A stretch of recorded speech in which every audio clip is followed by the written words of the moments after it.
एक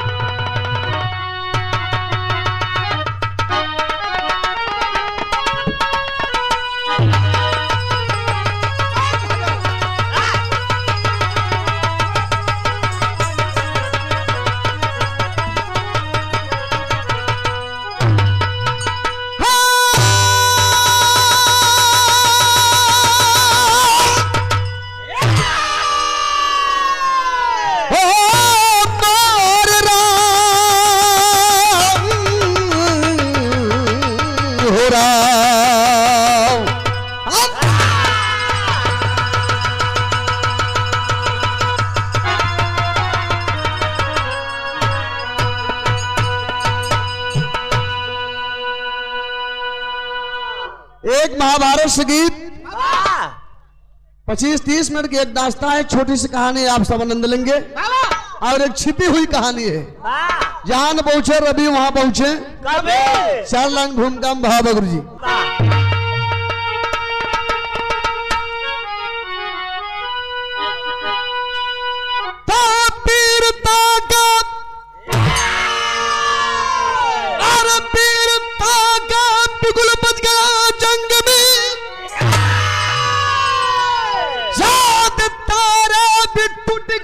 बिखरने लगे,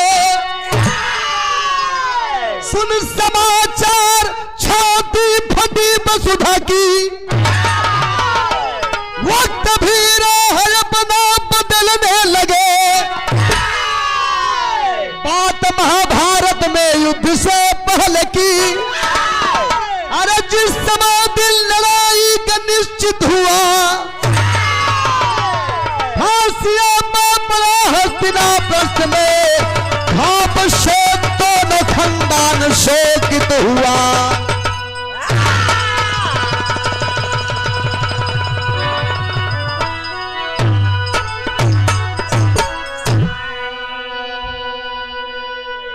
विराट सुन रहे भैया लोग, बाबू लोग ध्यान देंगे। महाभारत की लड़ाई आज के 10वें दिन के बाद कौरव पांडवों के बीच में होना सुनिश्चित हो गया है। भैया भीम के बड़ी चिंता हो गई। पहुंचलन धर्मराज युधिष्ठिर के सामने, कहलन कि भैया ऐसा कोनो उपाय नहीं बा, कोनो ऐसा उपाय नहीं बा, जब लड़ाई हो तो हम लोग जीती। बड़का भैया कहने यार के न चाहे कि हम लड़ाई हार जाई, चाहे कोनो लड़ाई हो, चाहे पहलवानी हो, चाहे बिरहा गायकी हो, चाहे प्रधानी हो, चाहे राजनीतिक मंच हो। ए भैया हो भीम है बतिया कलन धर्मराज का ऐसा बात बा, पंडित जी के चला जाते पकड़ के लेके उठे। अब उन्हें कुछ विधान बता सकते हैं। एक लाइन बिरहा में स्वर्गीय रामदेव गुरु जी वाली तर्ज लगे गुरु जी।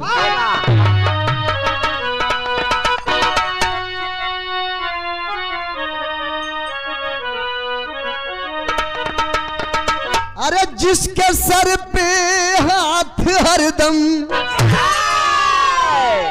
अरे जिसके सर पे हाथ हरदम गौ से समदानी का है,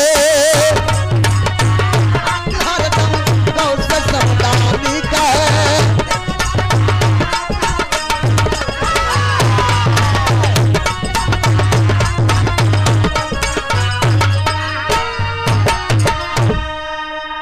अरे जिसके सर पे हाथ हरदम, अरे गौ से समदानी का है, अरे गौ से समदानी का है। अरे जिंदगी को भरोसा, अरे जिंदगी का क्या भरोसा, बुलबुला पानी का है।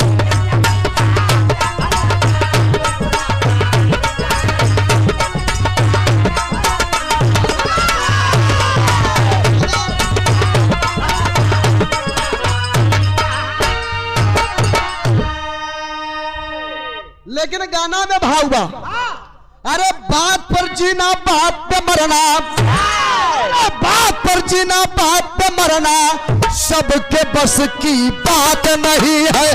बात पर जीना बात पे मरना,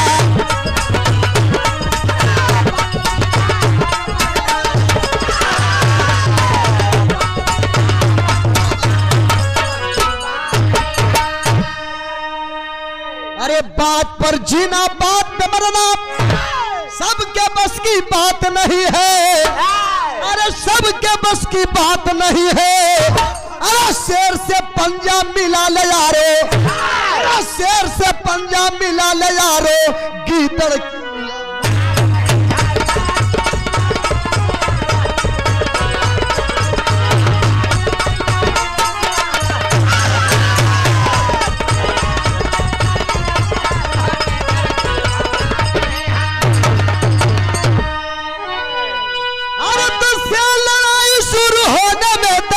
बचा।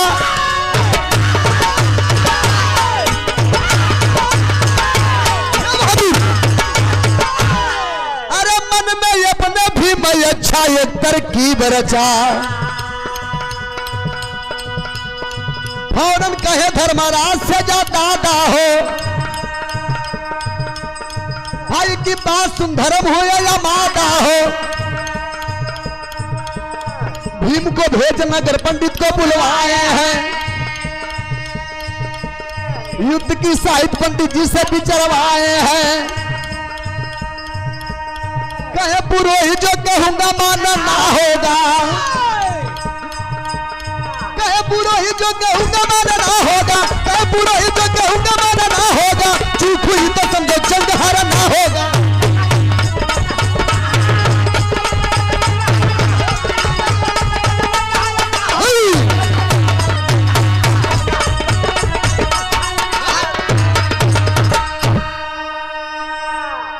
बड़का भैया धर्मराज युधिष्ठिर भीम से कहें चला जब पंडित जी के बुलाए के लेके आवा। भीम हाली हाली गए पंडित जी के बुलाए के लेके आए। दोनों भाई पूछे थे कोनो ऐसा उपाय बा या कोनो ऐसा विधान बतावा कि लड़ाई हर हाल में हमें जीती। पंडित जी अपन पन्ना उल्टेन पलटेन कहे न यार एक उपाय बा लेकिन बड़ा मेहनत करे की पड़ी। कहें कौन उपाय बा? कहें पहली बात तो लहसुन प्याज मत खा जाए, प्याज तक खा ले, लहसुन चाट ले जाए तब हाँ गैस मारा था। लेकिन एक लाइन वह गीत के नमूना बाबू जी। पंडित जी है कहत लहसुन प्याज मत खा जाए आ वो करे संगे संगे एक खे मेहर बसुआ खोज के हमरे लगे आवत जा। जल्दी करा ले गया। धर्मराज भैया कहन भीम चला जा नगर में कोनो मेहर बसुआ मिले तो के खोज के लेके आवो। भैया के बात सुन के भीम कहन का भैया अब यही कुल रही गया बा हम ही। अरे बड़े बड़े बहादुरन के कहता मार के गिराई दई धराशायी कह दई। अब सरवा यही आंडू गांडू लोगन के खोजे रही गया बा हम ही। अब कहे ना खोजबे तो टोटका साहित अधूरा रह जाए, लड़ाई हम लोग हार जावा जाए। तो भैया के बात सुन के भीम चले अहिराने में घूमत हैं, नौआने घूमत हैं, कोहराने घूमत हैं। घूमत घूमत पहुंचन कहा एक लाइन तर्ज लगी गुरु जी।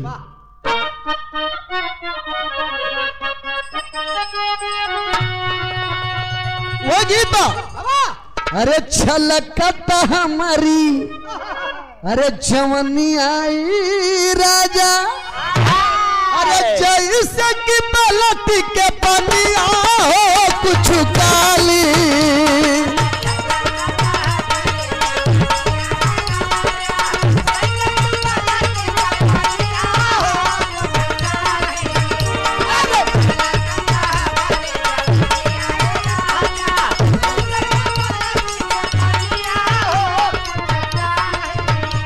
अरे छलकता हमारी जवानी राजा जैसे कि पलटी के पनिया हो कुछ काली। ए रानी हम भर लोटा पानी हो खाली, भर लोटा पानी हो खाली।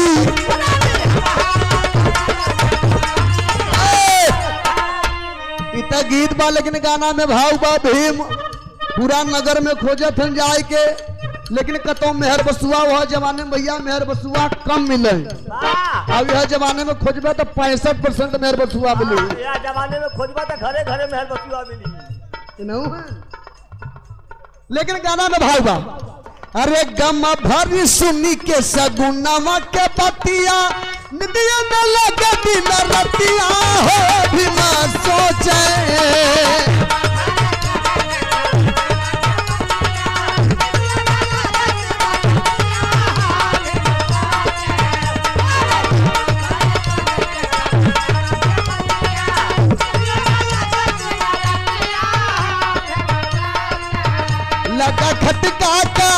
लगा खटका का झटका न सोए हो भीम रोए। बाबा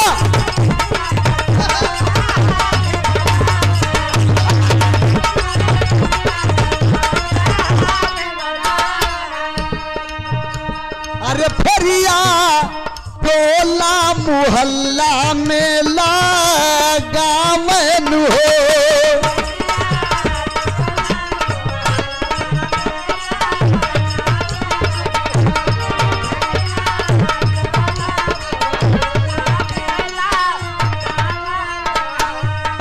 ए भैया भीम चल देन धै नौवाने खोजे धै कोहरा नवा पल पल सुखात बा शरीरिया हो भीम रोए। लगा खटका का झटका न सोए हो भीम रोए। लगातार कई दिना तक मेहर बसुआ खोजत लेकिन कतौ नगर में मेहर बसुआ मिलत नहीं है। बड़ी चिंता हो गई यार मेहर बसुआ न मिली तो हमारे आंखी के सोझा हमार भाई कुल मारा जाए हम लोग लड़ाई हारी जाओ जाए। धिक्कार हमरे रथ में हमें खेल मेहर बसुआ सरवा नहीं खोज सकत है। ये भैया हो अगले दिना भीम चलन कहा कहने आज ये एरिया न पकड़े आज चलब हम तेलियाने में। जब 10-5 थे घर द्वार जब डाके न तो देखा तन जब एक तेली भाई के दुआरे जब पहुंचे न तो कम मेहरारू अपने मनैया के बहुत बरबराता मतऊ के लुटू दो बजा थे तोरा सहून नहीं बेक पैसा कर एक थरिया होल लेबे धजल रहती खाली टहर पे न करसी के न काम के दुश्मन अनाज के धिक्कार बा तोहरे जवानी असस तुहार जवानी की। मेहरारू बरबरात बेचारा ही हाथे गोड़े गिरे तक काहे बदे चिल्लात हूँ हमरो कुछ इज्जत बा लोग अगल बगल सुनही तक का कही। और भीम जब वहां पहुंचे टाटी के आड़े पहुंचा है और दुआरे मेहरारू अपने मनैया के गरियावत था। भीम के सगुन जनाई गया कहने लगा था यही मेहर बसुआ जे मेहरी के गाड़ी सुन उसे बड़ा मेहर बसुआ के मिले उसे बड़ा मेहर बसुआ के मिले जी तक कहना है तेरी के लाइन में।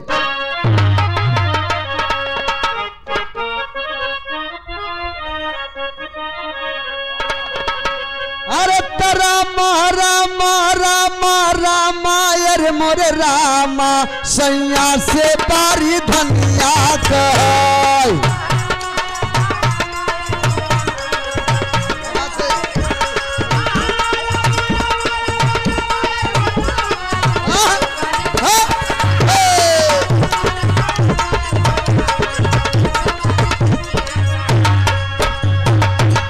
कैसे बैठी रसोईया हा हो कैसे बैठी रसोईया हा हो कैसे बैठी रसोईया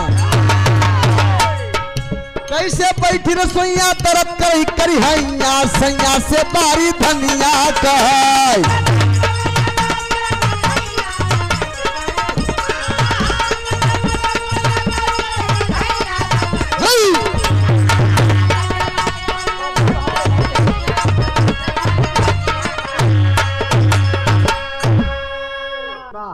लेकिन बिहार में ध्यान लगे आप सब मेहरारू अपन चाव चाव काव काव मचाए बा मनैया बेचारा गोड़े हाथे गिरे तो कहीं सुन सुन सुन तोरे गोड़े हाथे गिरे थे सुना हो लेकिन हमके गरियाओ मत अगल बगल लोग हमारा बड़ी बदनामी हो जाए कहीं अगर तोके इज्जत के इतना ख्याल बात तो समझा हो गया भाई आज हमारे करियाई में दर्द पर जाए कि तू खाना बनाव और टाइम से हमारी भोजन चाहे और अगर समय से खाना न मिला तो जान पिला संझा हुरवाऊ तो है तो तू जनबे तुहार काम जाने।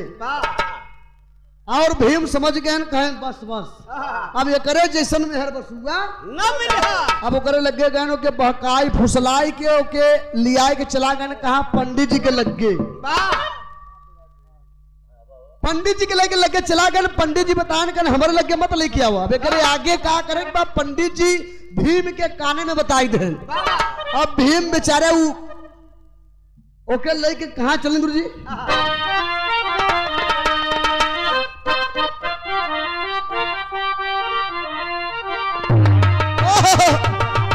मिर्जापुर जनपद का बपौती गीत है हमारे यहाँ कजरी का खेती होता भैया 260 प्रकार से मिर्जापुर जिला में कजरी गावा जाता जौने में सबसे प्रमुख विधा मिर्जापुरी चौलर कजरी समय मिले तो आगे के हम सुनाई दे, लेकिन कहना बा वही तर्ज के लाइन बा।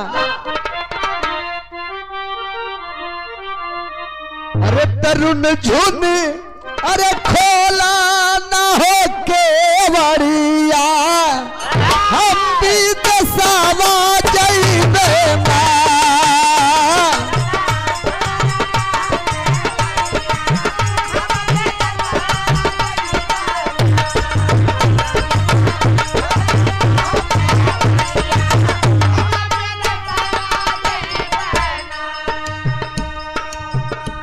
अरे जौ तू विदेशवा जइबना सैया विदेशवा जइबना। अरे राजा विदेशवा जइबना हमारे बाबा के हो बोलावाईदा। अरे हमारे बाबा के हो बोलावाईदा। अरे हम नहीं हरावा जइबे ना, हम नहीं हरावा जइबे ना।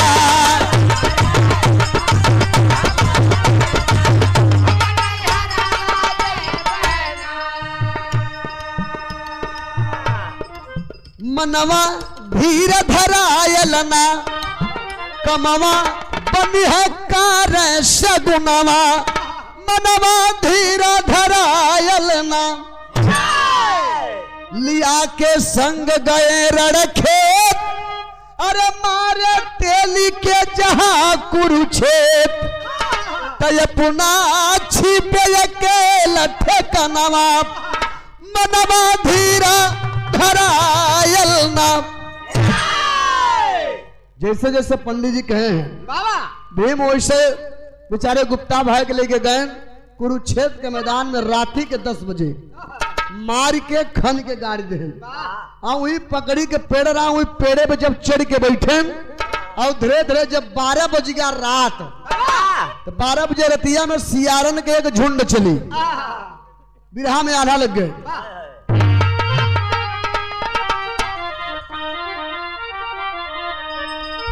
अरे तब पकड़ी के पेड़वा परी अरे काट भी मारतिया। अरे बरखा करैनिया करैले साया साय।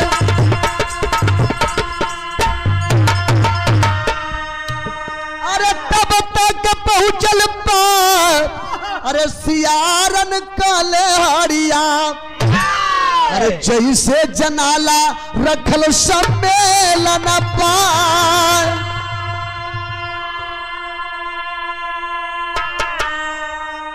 ए भैया हो भीम वो बेचारा के मार के खन के गाड़ के पकड़ी के पेड़े पे बैठन जब 12 बजी रात सियारन के एक झुंड चली जोने में एक सियार बड़ा फरहर रहा। जहां लाश गाड़ी रही जाए वही खुबुर खुबुर खुबुर खुबुर करे लगा। तो वहां सियारन का एक सरदार रहा मेठ रहा एक आंखी का कानव रहा ओकर नाम रहा छोटे लाल सरदार। उस सियारन का चौधरी रहा। जो लड़कवा खुबुर खुबुर खनत रहा जो लड़कवा खनत रहा उससे कहा है बच्ची यहाँ मत खन यहाँ किसी मनुष्य की लाश गाड़ी है। कहीं दादा महकता हमन के भूख लगी वही है लसिया निकाल के खाब। कहीं बेटवा खाया मत इतना मानुष खाए का इच्छा बा तो 1 हफ्ता 10 दिना बर्दाश्त किया।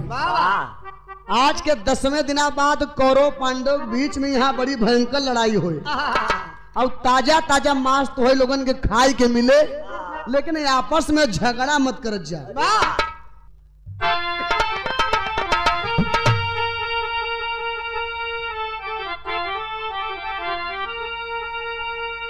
अरे कहा है कनवा आपस में मत करा ठेसरा वाली बाल लड़ाइया नियरायल झगड़ा।